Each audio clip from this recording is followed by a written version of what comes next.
Halo Sobat Sehat semua, Assalamualaikum warahmatullahi wabarakatuh. Salam jumpa kembali dengan saya, Sugito, di channel Berbagi Sehat, channel edukasi dan motivasi seputar asam lambung, anxiety psikosomatis.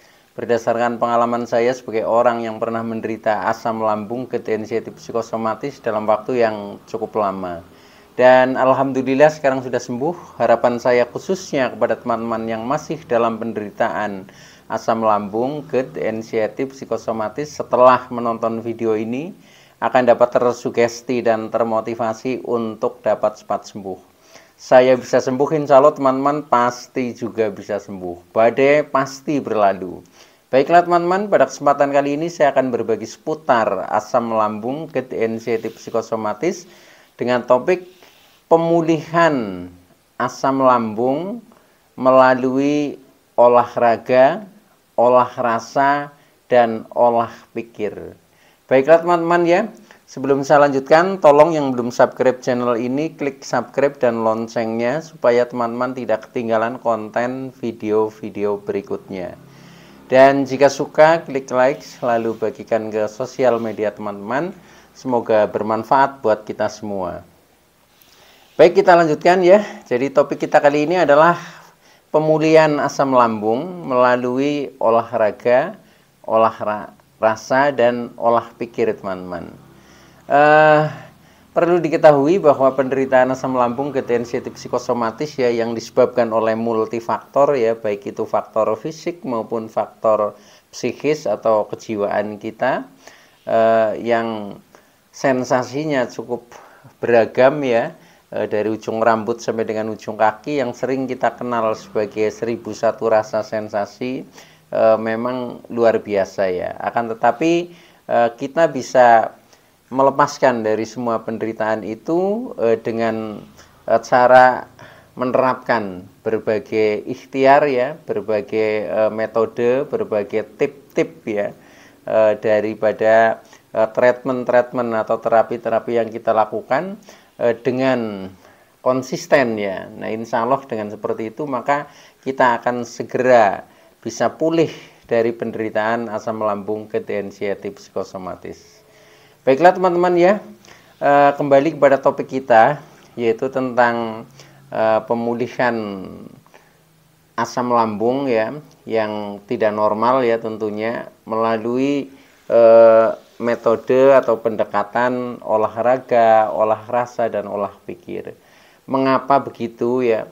Karena di dalam kita menangani penderitaan asam lambung, anxiety psikosomatis, itu sebenarnya mengapa itu terjadi ya? Contohnya asam lambung itu menjadi sering naik ya, itu karena memang terjadi disharmoni ya, disharmonis daripada unsur yang ada di dalam diri kita ya.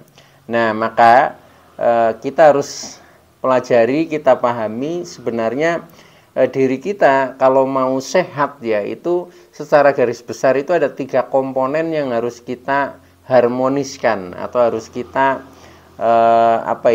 harus kita selaraskan ya, sehingga terjadi hubungan yang saling positif. Nah, dengan seperti itu maka nanti asam lambung juga akan menjadi jauh lebih normal ya.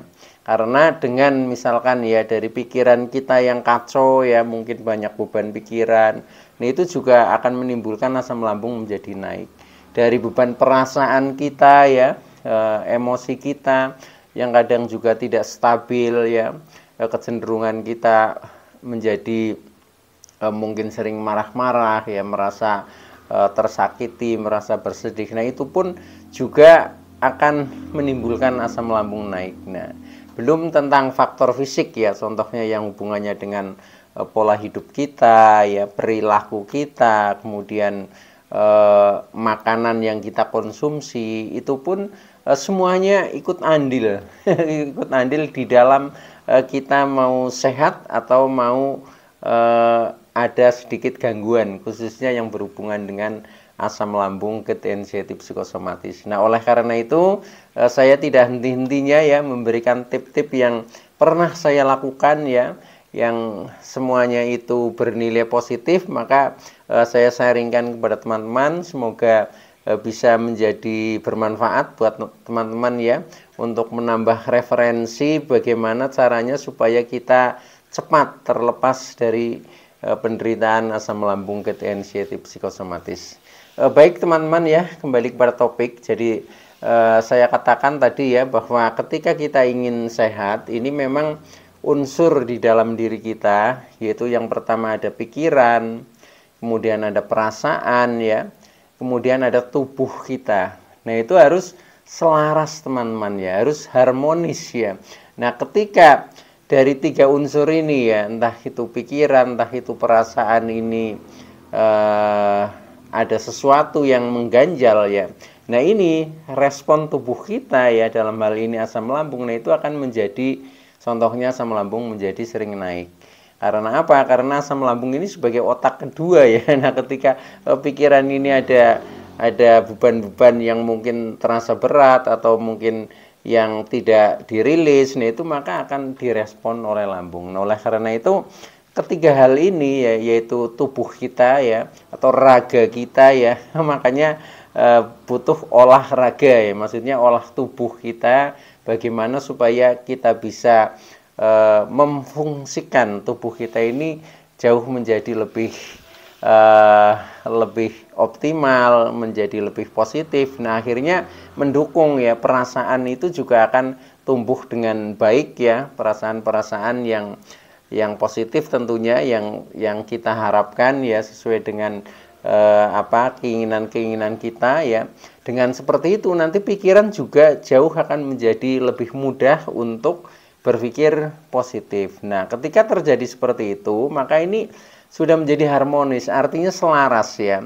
Selaras itu ya seimbang lah ya, sinkron ya. Jadi tubuh sehat, kemudian perasaan juga gembira ya, atau bahagia, maka pikiran pasti akan positif. Nah begitu teman-teman. Jadi dengan seperti itu maka ya yang tercipta nanti asam lambung akan normal, akhirnya tidak terjadi GERD ya, kemudian juga tidak terjadi anxiety atau kecemasan berlebih, tidak terjadi psikosomatik. Nah akhirnya kita akan merasa nyaman, akan merasa damai, tidak ada sensasi. Nah akhirnya kita menjadi sembuh teman-teman ya. Itu caranya seperti itu. Nah maka dari itu, untuk menyelaraskan hal itu ya, untuk bagaimana caranya komponen di dalam diri kita, yaitu tentang tubuh, tentang perasaan, tentang pikiran supaya menjadi harmonis, maka perlu kita tata ya. Nah caranya menata bagaimana? Yaitu tadi dengan olahraga, dengan olah rasa, dan dengan olah pikir ya itu. Nah yang pertama yaitu saya ingin menguraikan tentang bagaimana olah raga ya, atau olah tubuh ya. Raga itu tubuh atau badan kita. Nah supaya tubuh kita ini bisa diolah dengan baik ya, supaya perkembangannya juga menjadi bagus ya, katakanlah tubuh menjadi sehat ya. Nah untuk tubuh supaya menjadi sehat, atau raga kita supaya menjadi sehat, itu memang ada 2 hal yang harus dipenuhi ya, yaitu yang pertama tentang kebutuhan tubuh ya.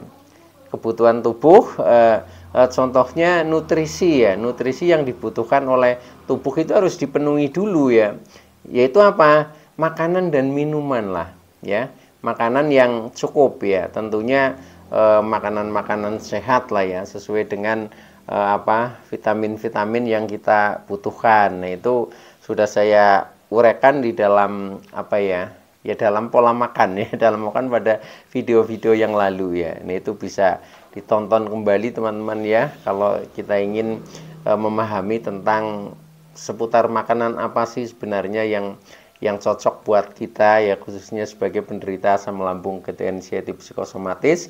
Itu ada di konten yang lalu, kalau tidak salah dengan judul makanan yang cocok untuk pemulihan asam lambung GT anxiety psikosomatis itu. Nah kemudian selain istilahnya kita makan, minum cukup ya, tentunya dengan rambu-rambu yang positif ya, contohnya makanan-makanan yang sering membuat tubuh menjadi tidak nyaman ya, asam lambung menjadi tidak nyaman, yaitu tolong dihindari ya, yang sering kita kenal sebagai makanan pantangan ya, contohnya makanan pedas, makanan asam, makanan berlemak tinggi ya, makanan yang alot-alot ya. Kalau minuman yaitu contohnya alkohol ya, kemudian soda, kemudian seperti kopi dan lain sebagainya, itu yang harus dipertimbangkan. Nah itu ya tolong dicermati sendiri ya. Tetapi yang jelas dalam topik kali ini makan dan minum itu harus cukup ya, karena kita akan mengolah tubuh dan itu bagian dari hal yang diolah supaya tubuh kita menjadi sehat. Jadi intinya makan sehat dan minum ya yang cukup itu. Nah, kemudian setelah itu ya, ini juga tubuh perlu dirawat ya. Tubuh perlu dirawat, contohnya ya misalkan kita harus mandi lah ya. Mandi standar saja, katakanlah sehari ya 2 kali ya, 2 kali, dan pagi dan sore. Dan untuk pagi ini, semakin pagi kita mandi itu semakin bagus ya. Kemudian untuk sore sebaiknya jangan terlalu sore ya. Jadi kalau sore itu sebaiknya masih ada sinar matahari ya. Contohnya sekitar jam-jam 4 ya. Nah itu kan masih ada sinar matahari. Nah itu seharusnya kita sudah mandi sore. Nah kalau pagi sebaiknya justru sebelum matahari terbit. Itu teman-teman, yaitu kita sudah mandi. Jadi nanti begitu matahari terbit, siang kita sudah segar dan siap untuk beraktivitas ya. Karena di dalam tubuh yang merasa segar, otomatis pikiran juga jauh menjadi lebih fresh ya. Nah itu termasuk bagaimana kita menyiapkan raga kita atau tubuh kita supaya kita olah menjadi raga yang sehat ya. Nah setelah itu kita juga butuh gerak ya, butuh gerak tubuh ya, karena tubuh memang ini diciptakan sedemikian rupa oleh yang Maha Kuasa ini dengan maksud untuk banyak gerak ya. Karena dengan bergerak itu nanti seperti sirkulasi oksigen ya, sirkulasi pencernaan, sirkulasi darah ini jauh menjadi lebih lancar ya. Nah kalau itu menjadi lancar, nah otomatis ya tubuh kita akan merasa lebih fresh teman-teman ya. Nah itu, nah olahraga yang katakanlah cocok ya buat penderita asam lambung, karena ketika sensasi itu masih banyak ya, apalagi kita masih sering merasa keliengan, masih sempoyongan, jalan saja goyang ya.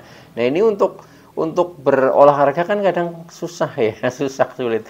Nah itu dimulai dari yang sederhana ya dan semampunya teman-teman. Contohnya jalan kaki lah. Jalan kaki ini sangat penting ya, dan kalau itu bisa kita rutin kita lakukan. Contohnya dulu saya ketika masih dalam penderitaan yang katakanlah masih serius ya, itu saya usahakan jalan itu paling tidak setengah jam ya. Setengah jam itu saya pakai untuk olahraga lah, gerak ya, olah gerak, contohnya dengan berjalan kaki ya. Nah itu tidak harus kita misalkan harus keluar rumah yang agak jauh ya, tetapi bisa juga di dalam rumah atau bisa juga di samping rumah, di belakang rumah, di kebun sekitar rumah kita. Yang penting kita beraktivitas ya, beraktivitas sehingga menimbulkan gerak tubuh ya. Nah dengan gerak tubuh maka tubuh kita jauh menjadi lebih sehat teman-teman ya. Nah itu yang saya maksud untuk olahraga atau olah tubuh ini harus dijaga ya. Jadi ada 2 hal yang penting ya, yaitu makan minum cukup ya, kemudian baru tubuh kita gerakan itu. Nah dengan seperti itu nanti otomatis ya pencernaan menjadi jauh lebih lancar ya, keringat juga keluar ya. Ini akan artinya terjadi sirkulasi ya. Nah ketika seperti itu nanti tubuh akan jauh menjadi lebih fresh teman-teman ya. Itu makanya jangan malas-malasan ya. Biasanya ketika masih ini ya banyak sensasi, kita kecenderungannya malas ya, mau gerak saja malas itu, apa-apa itu nyuruh orang lain. Nah itu usahakan itu mulai lakukan sendiri teman-teman ya. Jadi ya pokoknya tujuan kita supaya kita bergerak seperti itu ya. Jadi jangan menggantungkan orang lain, tapi mulailah dari diri kita sendiri itu. Itu manfaatnya sangat banyak ya. Jadi itu sudah termasuk bagian dari olah tubuh atau olahraga ya itu. Nah itu yang pertama ya. Nah kemudian yang kedua, ketika kita ingin sehat ya, termasuk supaya asam lambung tidak selalu naik ya, ini adalah kita perlu olah rasa teman-teman ya, olah rasa ya ini. Jadi ini sudah faktor psikis ya, jadi pikiran dan perasaan ini jobnya itu ya.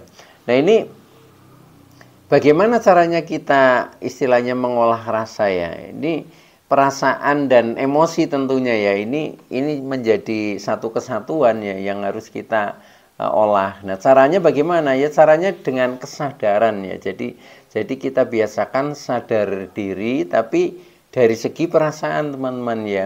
Jadi kesadaran itu sadar tentang apa ya? Sadar akan nilai-nilai ya, akan nilai-nilai kebaikan dan ketidakbaikan ya.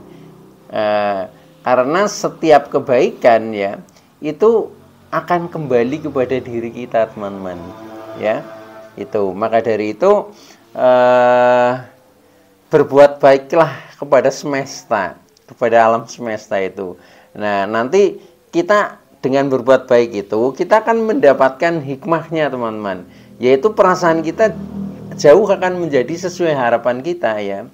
Jadi yang jadi ini kan karena kita menebarkan kebaikan, dan sedangkan kebaikan itu nanti akan kembali kepada diri kita ya. Bahkan tidak hanya baik terhadap sesama, tapi baik terhadap semua ya. Jadi baik terhadap alam semesta ya. Ya contohnya saja, ketika kita mungkin selalu memberikan perasaan yang terbaik kepada orang lain ya, membuat orang lain senang. Nah pasti nanti orang lain juga akan menyenangkan diri kita. Ini seperti hukum karma ya, seperti itu ya. Kemudian ketika kita baik terhadap semesta ya, contohnya kita kenapa kita harus baik terhadap tumbuhan ya. Nah itu nanti kebaikan itu akan kembali kepada kita. Karena apa? Karena 50% ya nafas kita itu berada di tumbuhan ya. Karena yang memberikan oksigen yang dibutuhkan oleh tubuh kita yang sangat segar ya, nah itu kan dari tumbuhan. Maka ketika kita juga baik terhadap tumbuhan, kita rawat ya, daunnya rimbun, akhirnya memberikan kesejukan kepada kita, akan kembali lagi kepada kita ya. Termasuk baik terhadap semuanya lah, itu pada akhirnya akan kembali teman-teman. Nah itu bisa menemukan itu ketika kita dengan sadar ya, jadi dengan kesadaran ya. Nah ini namanya kesadaran rasa teman-teman ya.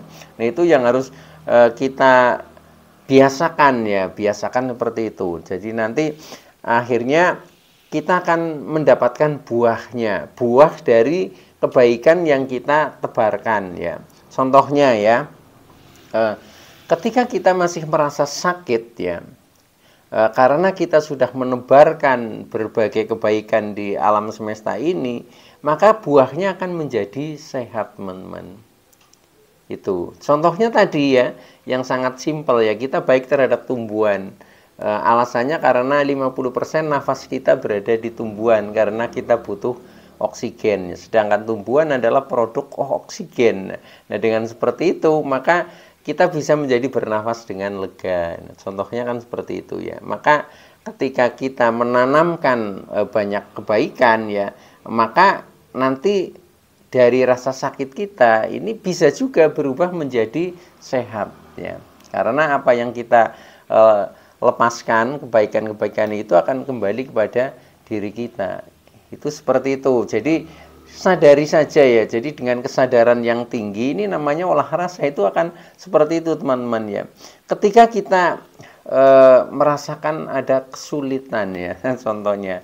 Nah kesulitan, pasti itu nanti akan mendapatkan kemudahan karena kita sudah memberikan kemudahan kepada orang lain, kemudahan kepada alam sekitar. Nah, itu nanti kita buahnya ya akan mendapatkan kemudahan ya. Ketika kita masih merasa menderita ya, merasa susah, merasa sangat bersedih ya, merasa tidak bahagia. Nah, setelah kita memberikan kebaikan-kebaikan kepada alam semesta ya, alam semesta ini termasuk kepada sesama ya. Nah, itu maka yang akan kita dapatkan buahnya itu adalah rasa senang ya. Rasa senang, rasa gembira, nah akhirnya sampai dengan rasa bahagia. Itu. Jadi yang namanya kita memberikan kebaikan, ini sama saja kita melepas perasaan-perasaan yang tidak nyaman dalam diri kita. Jadi semakin kita banyak memberikan kebaikan ya, baik itu kepada orang maupun kepada alam di sekitar kita, ini sama saja kita melepaskan penderitaan, teman-teman. Dengan catatan ketika kita memberikannya itu memang dengan tulus dan ikhlas. Itu. Jadi ini memang agak tingkat tinggi ya. Kadang kita secara rasional mungkin agak sulit ya, tetapi ini tidak butuh dirasionalkan, ini hanya butuh dirasakan ya, dirasakan. Makanya yang bisa bercerita seperti ini, bisa ngomong ya, itu ketika kita sudah melampaui itu, ketika sudah kita mencoba menebar kebaikan, memberikan kebaikan, oh ternyata iya betul, saya ini sekarang menjadi serba mudah, menjadi merasakan senang, menjadi gembira, bahkan menjadi bahagia karena kebaikan-kebaikan yang saya tanamkan. Ini adalah buahnya. Termasuk rasa sakit itu nanti akan berubah, buahnya menjadi sehat, seperti itu, teman-teman. Nah, ini uniknya penderitaan asam lambung gejala inisiatif psikosomatis ya. Ini seperti ini karena memang sebabnya itu sangat kompleks ya, jadi multifaktor. Nah, termasuk yang dominan itu memang dari faktor kejiwaan kita. Nah, kejiwaan kita ini akan bisa dinetralisir ya, akan bisa menjadi jauh lebih positif ketika kita mampu melakukan 3 hal ini: olahraga, olah rasa, dan olah pikir kita. Itu, teman-teman ya. Jadi intinya di dalam olah rasa ini, apa yang harus kita lakukan adalah berikan kebaikan ya, berikan kebaikan terhadap diri kita, terhadap sesama manusia ya, dan bahkan terhadap alam sekitar. Itu pasti nanti akan kembali, akhirnya kita merasa damai, merasa aman, nyaman, tentram ya, dan buahnya akan merasa bahagia. Nah, ketika sudah seperti itu, ini rasa artinya sudah no problem ya. Sehingga ketika tubuhnya juga tadi sudah sehat ya, melalui olah tubuh atau olahraga. Nah, ini nanti akan menjadi harmonis ya. Ketika tubuh sudah sehat, kemudian rasa juga sudah nyaman, nah akhirnya pikiran ini akan mudah menjadi positif. Makanya yang terakhir ini adalah olah pikir, teman-teman ya. Nah, olah pikir intinya seperti ini, teman-teman. Jadi merubah pikiran negatif menjadi pikiran positif. Ini mudah dikatakan dan simpel ya, tetapi kadang dipraktekkan itu sulit ya. Karena apa? Karena hal-hal yang dipikirkan yang bersifat negatif ini terlalu banyak ya. Apalagi bagi orang yang sedang mengalami penderitaan asam lambung gejala inisiatif psikosomatis, segala sesuatu itu diresponnya dengan negatif itu. Ketika ada orang komentar terhadap diri kita, kenapa sekarang kok pucat, kenapa sekarang kurus, kasihan, itu sebenarnya mereka iba terhadap diri kita dan sikap simpatik terhadap diri kita, tetapi kita terimanya itu negatif ya. Kita terimanya, aduh ini menghancurkan kita, semakin down. Kan seperti itu. Sebenarnya dia itu memberikan empatinya kepada kita itu. Termasuk hal-hal lain ya. Semuanya itu kita sering diwarnai pikiran-pikiran yang negatif. Nah, permasalahannya bagaimana caranya merubah supaya pikiran ini jauh menjadi lebih positif ya. Ini mungkin juga sudah saya sampaikan di dalam video-video yang lalu ya, untuk bagaimana menciptakan pikiran positif ya. Tetapi diulang pun nggak masalah karena ini sifatnya motivasi ya. Jadi semakin kita sering mendengar ya, kita menjadi semakin ingat, itu menjadi mudah untuk dipraktekkan ya. Ini ya. Jadi memang berulang kali mendengar itu penting, termasuk nanti tip-tipnya juga berulang kali kita harus melakukan. Itu seperti itu. Jadi bagi teman-teman yang masih merasakan banyak sensasi ya, khususnya yang mengalami penderitaan ini, itu jangan bosan-bosannya kita mendengarkan motivasi supaya jiwa kita itu menjadi selalu kuat ya, selalu kuat, selalu bangkit, selalu semangat. Itu penting ya, itu seperti itu. Nah, begini teman-teman ya, intinya di dalam olah pikir kan kita harus mampu merubah dari pikiran yang dominannya negatif menjadi pikiran yang dominannya positif. Nah, ini caranya ya. Caranya yang pertama ini kita selalu berprasangka baik ya. Berprasangka baik, pertama berprasangka baik kepada Sang Pencipta ya, kepada Tuhan. Kemudian yang kedua berprasangka baik terhadap sesama dan alam sekitar. Jadi istilahnya kita itu jangan suudon ya, jangan berprasangka jelek ya, tetapi kita harus husnudon ya, harus berprasangka baik. Itu karena apa? Dari prasangka kita baik, itu nanti pikiran kita itu pasti akan positif ya. Nah, biasanya untuk mempermudah bagaimana caranya supaya kita berprasangka baik ya, ini ya diawali dengan rasa syukur teman-teman ya. Rasa syukur contohnya ya alhamdulillah ya, walaupun misalkan masih ada sedikit sensasi, saya bisa mengatasi. Sensasi hanya numpang lewat ya, tidak apa-apa, saya baik-baik saja, faktanya saya sehat walafiat. Nah, dengan seperti itu nanti jauh menjadi lebih positif pikiran kita, tidak selalu menjadi ketakutan, tidak selalu menjadi was-was, karena pikiran ini sudah istilahnya siap untuk menerima keadaan dan siap untuk merubah diri karena tahu bahwa apa yang kita alami ini adalah ya sebagai ujian yang pada dasarnya ini adalah membuat kita untuk menjadi lebih baik, menjadi lebih dewasa dan akhirnya menjadi lebih bahagia. Jadi kuncinya itu ya. Jadi kita berprasangka baik, istilahnya positive thinking ya. Dalam segala hal lah itu. Kita berusaha positive thinking ya, jangan suudon tapi kita harus husnudon, berprasangka baik gitu. Kemudian yang kedua, kita harus mengawali dengan syukur dalam segala hal, karena dengan kita syukuri otomatis juga nanti akan ada hikmahnya yang terbaik ya. Jadi kita yakin saja bahwa Tuhan itu kan selalu memberikan kasih dan sayangnya ya, karena Maha Pengasih dan Penyayang. Nah itu tidak mungkin memberikan sesuatu yang tidak baik ya. Maka kita syukuri saja ya bahwa penderitaan ini adalah sebagai ujian ya untuk merubah diri kita menjadi lebih dewasa, menjadi lebih baik dan akhirnya menjadi lebih bahagia. Dan dengan seperti itu maka pikiran menjadi mindsetnya positif. Pikiran yang mindsetnya positif akhirnya direspon oleh lambung menjadi netral ya, artinya asam lambung tidak menjadi naik, juga tidak terjadi GERD, tidak menimbulkan kecemasan yang berlebih ya. Akhirnya kita menjadi merasa nyaman yang berkepanjangan, akhirnya kita bisa dikatakan sembuh teman-teman. Oke ya, itu dulu yang bisa saya sampaikan. Kurang lebihnya mohon maaf. Terima kasih atas like, subscribe, serta komennya. Saya Sugito dari channel Berbagi Sehat. Saya bisa sembuh, insya Allah teman-teman pasti juga bisa sembuh. Badai pasti berlalu. Oke, terima kasih. Wassalamualaikum warahmatullahi wabarakatuh.